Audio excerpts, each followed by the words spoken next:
Like global warming and the release of a new Ed Sheeran album, meetings are constantly happening, and will one day kill us all. But here at the Good Work Investigative News team, we are not your average corporate shills. We refuse to accept constant meetings as an inevitable byproduct of having a job. That's right. Today, we have the gall to ask,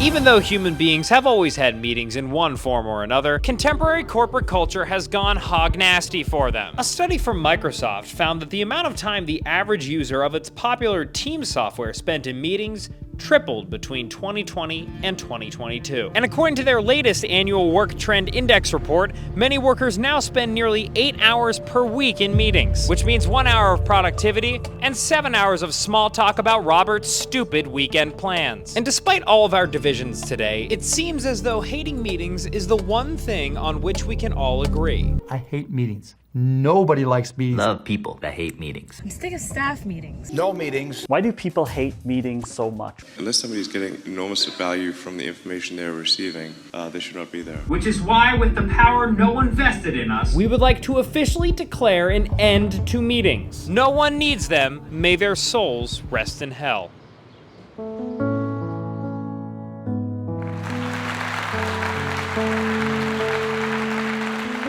We need meetings. We do need some meetings. There's a lot of work that has to be done and can only really get done when a bunch of people meet together. Erik Thompson is a writer and podcast host who focuses on work and technology. We thought we could count on him to help us take down big meeting. Most meetings are inessential. We have absolutely rank and absurd meeting inflation in this country. Okay, wait a minute. There are way more meetings in the average course of doing white-collar work than there should be. Okay. And I actually think it's creating a little bit of a mental health crisis. Yes! Mental health crisis! Suck it, meetings. I think there's 3 reasons why we have so many meetings. Number 1, work is more complicated than it used to be. Our job in a knowledge economy as white-collar workers, it's not to affix the same steering wheel to the same Model T, but there's 2 more other reasons, I think, why there's so many meetings. Number 1, it's gotten too easy to call meetings. I think we just, for whatever reason, have decided that, if someone calls a meeting, we should default to saying, yes, I will attend this meeting. And number 3, I think that too many managers assume that they have been hired to create meetings. They think that it's their job to create meetings. so there it is. The evidence speaks for itself. It is legally time to end meetings forever. Who's with me?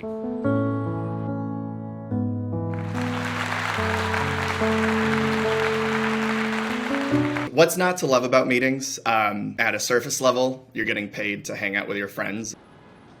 What? My name's Erik Shewalter. I'm the Director of Loyalty and Financial Services at GameStop. Erik is a self-professed fan of meetings. I know because he DM'd me on LinkedIn with a very enthusiastic opinion of them. In a given day, I would say I've got anywhere from 5 to 10 meetings. So in a given week, I guess that could look like anywhere from 25 to 50 meetings. That's true. Anywhere from 25 to 50 meetings.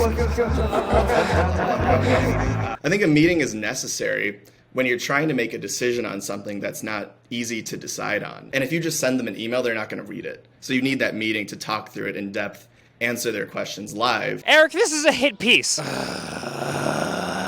Okay, but even someone as meeting-pilled as this guy admits that there is a limit. I think we do have too many meetings because I think not enough people put a lot of thoughtfulness in why they're having the meeting. And I think it's a really easy way for people to look like they're being productive. Okay. We finally have proof that Erik is human. So with all this consensus that something needs to change, even from people who love meetings, is anyone doing anything about it? E-commerce giant Shopify is changing how its employees meet. It's cutting down on recurring meetings with more than 2 people and re-emphasizing its no meetings on Wednesdays policy. That's right. Canadian e-commerce giant Shopify did to meetings what Pusha T did to Canadian icon Drake. Revealed they were fathering a child with a pornographic actress. Ended them. Shopify's move deleted 322,000 hours of meetings from company calendars, and according to their COO, Kaz Najadian, They've gotten positive reviews from it. But how across the business world can we find a unified solution that we... yes, Derek, do you have something to add?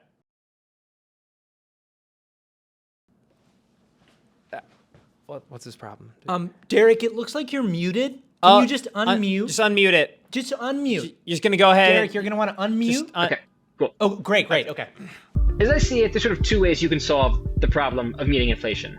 Like the sort of hard approach and the soft approach. The hard approach would be something like Shopify, where you essentially say any group of people larger than 3 or 4, you just can't have a meeting. The soft rule is maybe something you could think of as like the meeting threshold, making it known from a top-down level. A lot of things that are pushed to meetings could be very effectively done as email. Okay, yeah, feel free to jump in, Erik. There's an art and a science to it where not every topic needs to be an email, not every topic needs to be a meeting, but a lot of people just tend to bias to one over the other. If people were thoughtful about, assessing the right approach in each instance, I think it would reduce a lot of both emails and reduce a lot of meetings. And yet, here we are. While we would love every company to be like Shopify and implement a top-down shift in meeting culture, the change must start with us. Join us, comrades. It's time to take up arms and never throw a quick mind meld on your calendar ever again. I'm talking to you, Cindy, who leads a 2-hour meeting every Thursday during lunch as corporate social organizational vice president at Ernst & Young. Or you, Jordan, who schedules 7 p.m. meetings to do a quick checkup with the team in Europe. Or you, Erin the intern, who said she's fine with meetings before 9 a.m. so she could prove herself, but now makes the rest of us look bad. Chill the fuck out and cancel a meeting this week. Just one meeting. Find another place to hear your own voice. Record a voice memo of yourself saying various buzzwords and listen to it in the privacy of your own bathroom. I do it all the time for erotic purposes. We can live in a meeting-free society. The dream of an empty calendar is alive in all of us.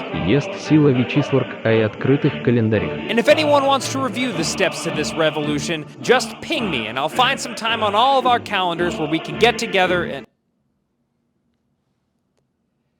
Ah, shit. It seems that some people just wish to hear themselves talk during a meeting, and they'll continue rambling on despite them not really making a point in their own right. But I guess what I'm asking, Derek, is have you ever been in a meeting that's wasted time? Yeah, well, first off, I feel like this meeting right here is wasting my time.